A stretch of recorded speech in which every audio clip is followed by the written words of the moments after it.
අධ්‍යාපන ඇමතුමිය වහම එක නතර කරන්න.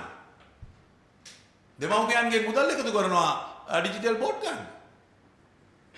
එතකොට දැන් ඒ මූලික අවශ්‍යතාවයන් යටිතල පාසුකම් මොකවත් නැතුව තමයි මේක සැලැස්ම ක්‍රියාත්මක කරන්න හැදුවේ.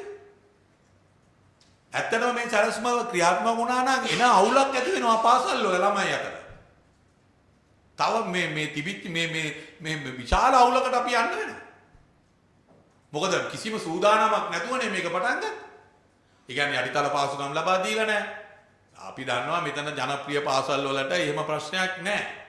නමුත් අපේ රටේ විශාල ප්‍රමාණයක් ඉන්නවා මේ රටේ ඉන්න දුප්පත් දුවත් අම්මලා තාත්තලාගේ දරුවන්ගේ පාසල් එන විශාල ප්‍රමාණයක් ඉන්නවා.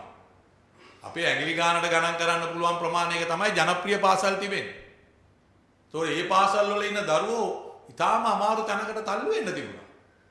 ඒක සම්පූර්ණයෙන්ම ආණ්ඩුවේ මේ වගකීමට ඒක ලක් වෙන්න තිබුණා. මොකද ඒගොල්ලෝ නිසි ප්‍රමිතියකින් නිසි සැලැස්මක් නැතුව මේක පටන් ගැනීම නිසාම ඒ දරුවන්ට අවශ්‍ය යටිතල පාසුකම් ලබා දෙන්නේ නැතුව මේක ක්‍රියාත්මක වෙන්න ගියා නම් ඇවිල්ලා තවදුරටත් අපේ අධ්‍යාපන ශාස්ත්‍රය තුළ අපේ දුවා දරුවෝ ලොකු අර්බුදයකට තල්ලු වෙනවා. දැන් අධ්‍යාපන අමාත්‍යාංශය කිව්වේ මාර්තු මාසේ ඉඳන් යටිතල පාසුකම් දෙනවා කියන්නේ. එහෙනම් ජනවාරි ඉඳන් ප්‍රතිසංස්කරණ පටන් ගන්නවා යටිතල පාසුකම් දෙන්නේ ඩිජිටල් බෝඩ් එක දෙන්නේ ඩිවයිස් එක දෙන්නේ මාර්තු මාසේ. එතකොට ඒ මාස තුන ළමයා කොහොමද අධ්‍යාපනය ලබන්නේ පන්ති කාමරය තුල? කවුද ඒක වක්කින් බාරගන්නේ? ඉතින් මේ වගේ ප්‍රායෝගික වශයෙන් විශාල ගැටලු රාශියක් තිබුණා. ඒක ගැටලුවකටවත් මේගොල්ලන්ට බැරි වුණා විසඳුම් ලබා දෙන්න. ඒකට දැන් අපිට පේනවාද මේ සම්බන්ධව මේ වෙනකොට මේ මිලියන ඒ කියන්නේ කෝටි 50ක් වේදන් වෙලා තිබෙනවා.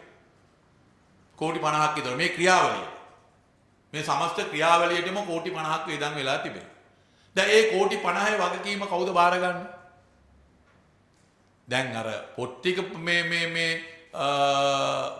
මුද්‍රණය කරන්න තමයි කෝටි 7ක් ගියා කියලා කියන්නේ. ඊට අමතරව මේ ක්‍රියාදාමය වෙනුවෙන් අධ්‍යාපන අමාත්‍යාංශය කෝටි 50ක් වේදන් කරලා තියෙනවා. දැන් මේ කෝටි 50 වගකීම කවුද බාරගන්නේ? කැබිනට් මණ්ඩලය බාරගන්නවා. කැබිනට් මණ්ඩලයේ පියවනවාද මේ කෝටි 50? දැන් කලින් හිටපු ආණ්ඩුවල ඇමතිවරු දැන් මේ රිමාන්ඩ් ගත වෙලා ඉන්නේ ওই ජනතා මුදල් අවභාවිතා ඔය මේ වගේ සිද්ධීන් හින්දානේ. දැන් ඊළඟට තියෙන දේ තමයි දැන් මේ විශේෂයෙන්ම මේ දැන් අපි මේ කියන්න ඕනේ දැන් මම මුලින් කිව්වෙත් ඉඳගෙන දැන් අපි මේ 2015 19 කාලය තුල මේ ප්‍රතිසංස්කරණ පටන් ගන්නකොට අපි දේශපාලන කෝණයකින් මේව බැලුවේ නැහැ. අපි අධ්‍යාපන ප්‍රවීණින්ව මේක ඇතුළට අපි දාගත්තා. එයා මොන දේශපාලන මතය දරුවා. මට මතකයි මේ 2015 19 කාලේ අකිල විරාජ් අධ්‍යාපන ඇමතිවරයා හැටියට ඉන්න කාලේ ජාතික අධ්‍යාපන පාලක සභාවට මහාචාර්ය ජයදේව උයංගඩවත් පත් කරගත්තා. කියන්නේ එයා අපේ දේශපාලන මතයේ ඉන්න කෙනෙක් නෙමෙයි. නමුත් එයාට මේ වැඩේ කරන්න පුළුවන් මේ සම්බන්ධව යම් දැනුමක් තියෙනවා. එයාගෙන් මේකට අපිට මේ වැඩේ සාර්ථක කරගන්න වැඩක් ගන්න පුළුවන් කෙනෙක් හැටියට එයාව හඳුනාගෙන එයාව මේ ජාතික අධ්‍යාපන සභාවට එයාව ඇතුළත් කරා. ඒ කලින් හිටපු ඇමතිවරු එහෙමයි වැඩ කරේ. දැන් මේගොල්ලෝ එහෙම වැඩ කරන්නේ නැහැ. මේගොල්ලෝ ඒ අධ්‍යාපන අමාත්‍යාංශයේ ඉන්නවා නම් මොකක් හරි වෙන දේශපාලන මතයක් දරන කවුරු හරි ඉන්නවා නම් එයාව ටක් ගාලා එළියට දානවා. එළියට දාලා ඒගොල්ලන්ගේ මතය ගන්න තියෙන එක්කෙනාව ඇතුළට ගන්න. කියන්නේ මේගොල්ලෝ හැමදේම දේශපාලනකරණයේ කෝණයකින් කරණයට ලක් කළා තියෙන. ඒ හින්දානේ මේ මරණාධාර සමිතිය අල්ල ගන්නත් කියලා රණ්ඩු වෙන්නේ. ද ප්‍රජා සමිතිය අල්ලන්නේ ඒකනේ. ගමේ තියෙන ප්‍රජා සමිතියක් කියලා අල්ලගන්න. හරි මරණාධාර සමිතියක් අල්ලනවා. කියන්නේ ඒගොල්ලෝගේ මානසිකත්වය තමයි හැමම ඒගොල්ලන්ගේ අය ඉන්නවා. දැන් ඒක තමයි මේ අධ්‍යාපනයේ ප්‍රතිසංස්කරණ ක්‍රියාත්මක කරන්න බැරි වුණ එක කාරණා. මොකද අනිත් දේශපාලන මතදරන අධ්‍යාපන ශාස්ත්‍රය තුල ඉන්න ප්‍රවීණුන්ට මේකට එන්න ඉඩ ප්‍රස්තාව හදලා දුන්නේ නැහැ. ඒගොල්ලන්ව එළිය තිබ්බා. එළිය දියලා ජනතා විමුක්ති පෙරමුණේ දේශපාලන මතය දරන කට්ටිය තියාගෙන මේ වැඩේ කරන්න හැදුවා. දැන් ගිහිලා අනාගෙන තියෙනවා. ඒක අපිට පේන්න තියෙනවා දැන් මේක මේ ලොකු මේ වින්නැහිය කාණ්ඩුව මේක තුලින් කරගත්තා. ඒ වින්නැහිය විතරක් නෙමෙයි මේක හරහා අපේ දුවදරුවන්ට විශාල අගතියක් මේ හරහාපත් වෙලා තිබෙනවා. දැන් ඒ හින්දා තමයි දැන් මම මතක් කරන්නේ මේගොල්ලෝ කියනවා දැන් ඩිජිටල් බෝඩ් දෙන්නේ මාර්තු මාසේ ඉඳන්. අපි දන්නවා අපේ සජිත් ප්‍රේමදාස මැතිතුමා එතුමා පෞද්ගලික කාලේ මං හිතන්නේ පාසල් 1000කට වඩා වැඩි ප්‍රමාණයකට ස්මාර්ට් පන්ති කාමර ලබා දුන්නා. මොකද එතුමා විපක්ෂ නායකවරයා හැටියට ඉන්නකොටම මේක දැක්කා මේක ඕනේ කියලා. එතකොට මේගොල්ලෝ විපක්ෂයේ ඉඳගෙන hina වුණා.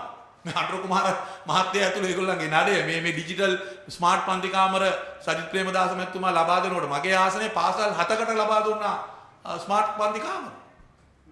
රට පුරා මං හිතන්නේ පාසල් විශාල ප්‍රමාණයකට එතුමා ලබා දුන්නා ස්මාර්ට් පන්ති කාමර.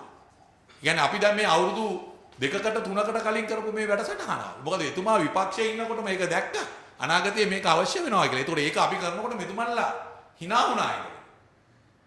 දැන් මේ hina වෙච්ච මිනිස්සුන්ට ඉතින් වෙලා තියෙනවා දැන් ඒගොල්ලෝ බලයටත් ඇවිල්ලා කරගන්න බෑ. දැන් එන අවුලකට මේකපත් කරලා තියෙනවා. ඒතකොට අපිට පේනවා අනිත් එක තමයි දැන් ජනාධිපතිතුමා කියනවා මේ පොඩි පාසල් වහන්න ඕනේ කියලා. හරිද?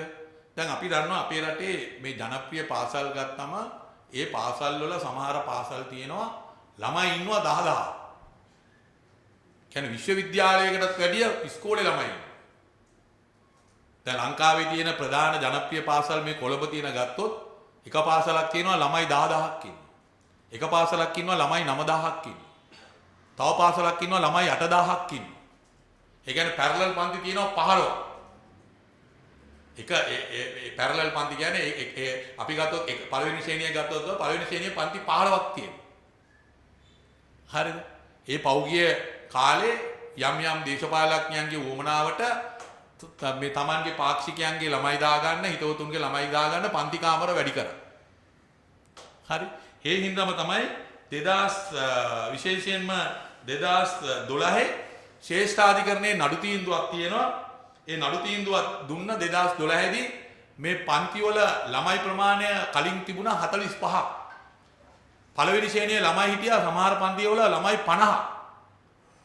සමහර පන්තිවල ළමයි 55ක් හිටියා. හරිද? එහෙම වැඩි කරගෙන ගියා.